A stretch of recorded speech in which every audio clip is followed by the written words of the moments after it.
Welcome to New Possibilities. I speak truth to power without fear. Today I'm going to talk about the case in North Carolina, and that case involved a police officer whose name is Randall Kerrick of the Charlotte Mecklenburg Police Department. This officer killed Jonathan Ferrell, an African American man who was unarmed.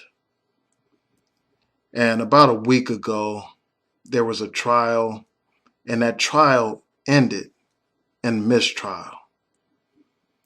And for the past week, the prosecution has been deciding whether or not they were going to retry the case. And today, the prosecution announced that it will not retry the case. So essentially, what you have here is another African American man killed by the police, and you have another white police officer who gets away with it, gets away with killing another black person. And before I go any further, I just want to go into some of the background facts about this case. This case involves, again, an African American man by the name of Jonathan Ferrell. He got into a car accident. It was a severe car accident, and from what I understand, he had to exit the vehicle from a broken window in the vehicle. He was injured. He went to a neighbor's house seeking help. This neighbor claims that they thought that this black man was trying to break into their home. So they called 911. The police arrived, and there's video footage of the scene. When the police arrive, Mr. Ferrell is walking towards the police, and then eventually he starts to run.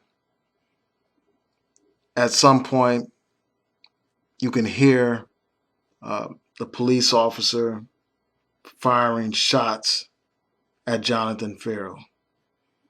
And from what I read in the autopsy report, it indicates that the shots were fired downward.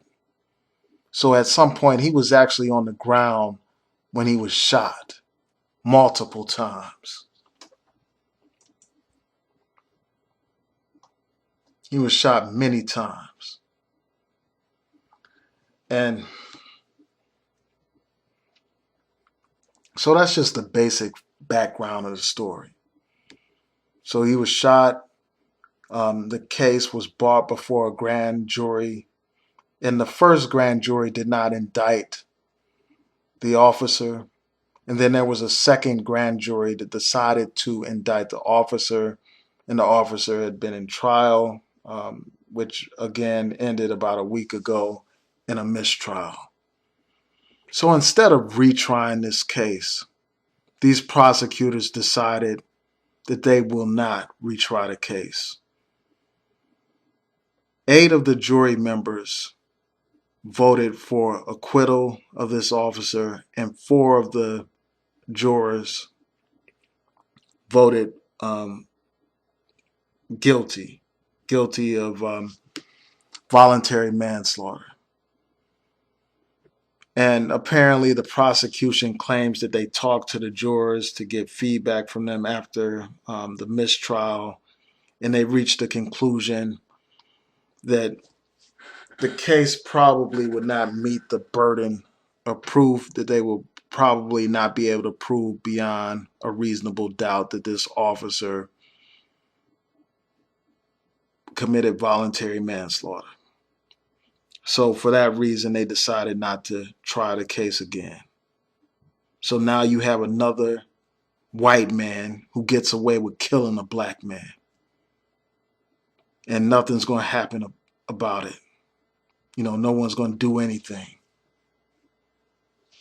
See, as I said in my blog post, we fell asleep at the switch. We fell asleep at our post. We saw that there was an indictment and that there was a trial going on, and we basically allowed ourselves to fall asleep. We assumed that the justice system would work and bring about some kind of justice for Jonathan Ferrell and his family. So we didn't keep up the pressure.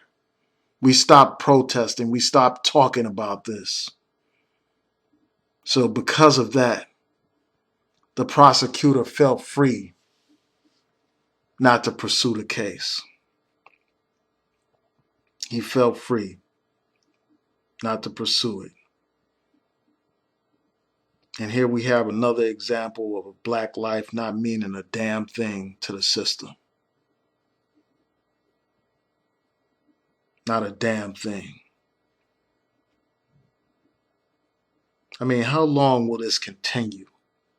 How long will black men and women and children be killed by these pigs before we finally stand the hell up and do what needs to be done? How long will this continue?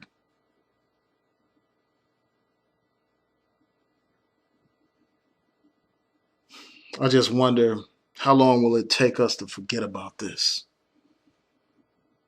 I'm sure by Monday there won't be any marches for this brother.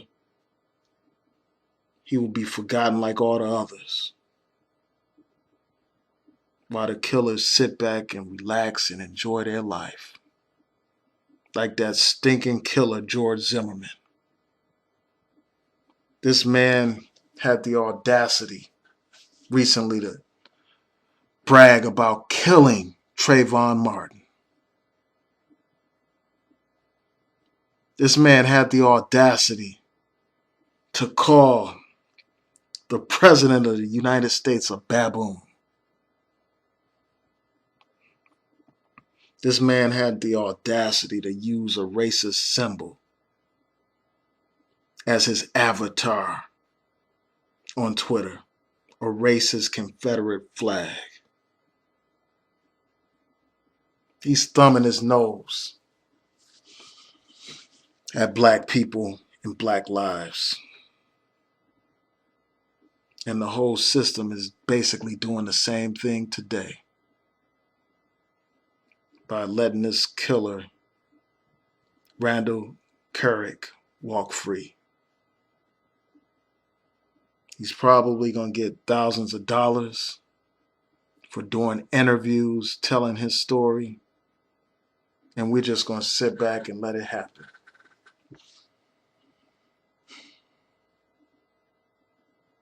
I mean, when the hell are we going to stand up and fight?